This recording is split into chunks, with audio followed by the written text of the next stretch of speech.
I'm going to tell you exactly how to hurt a narcissist. And I know that's a bold thing to say, but before I do, I need to ask you something. Because if you're watching this video, there's a good chance that you've already been hurt.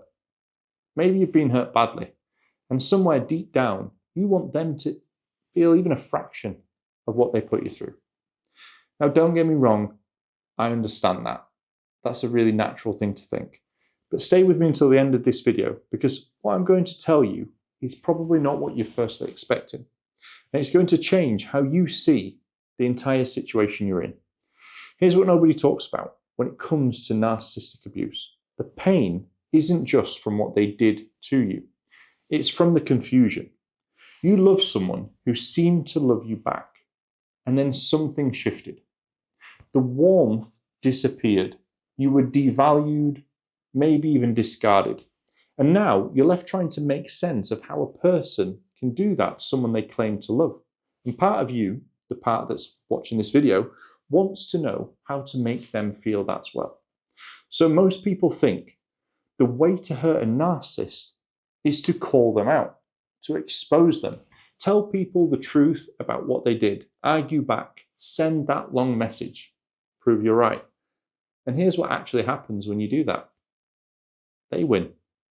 Every single time they win.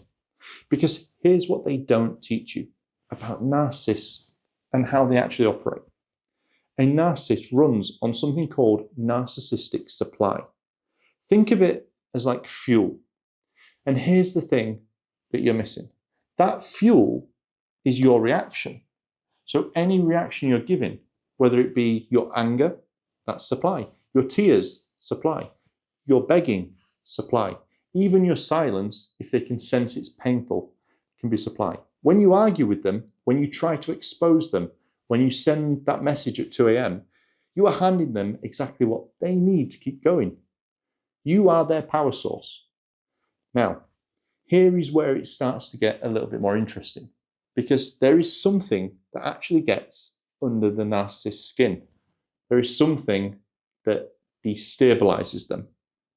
And it's not something you might initially expect. It's not anger, it's not exposure, it's not revenge. The thing that begins to bother a narcissist the most out of anything whatsoever is your absence. Not just physical absence, emotional absence. So when you stop reacting, when you stop reaching out, when you go quiet, not out of pain, but out of choice, that's when they start to feel it. But here's the thing. This is what I want you to sit with. The thing that actually hurts a narcissist, I mean truly, deeply unsettles them. It's not your no contact, it's not your silence. It's seeing you happy. It's watching you thrive. It's knowing that you moved forward and built a life that looks nothing like the wreckage they thought you left. See, a narcissist needs to believe they were the best thing that ever happened to you, that you fell apart without them, that nobody could replace them, that you're still suffering. The moment they see that you're not, that you're genuinely at peace, that's the moment their entire narrative collapses. So here's how you hurt a narcissist. You heal, you rebuild, you stop making them the center of your thoughts and your energy. You choose yourself, not as an act of revenge, but because you finally decide that your peace matters more than their pain.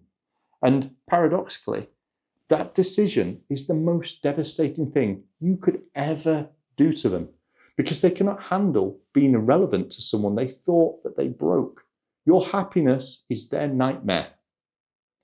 Your healing is your power. So if you want to hurt a narcissist, stop trying to hurt them. Start focusing on you, because nothing you say, nothing you expose, nothing you argue will hurt them as much as watching you not need them anymore. And that's the truth. Now, if this resonated with you, consider subscribing.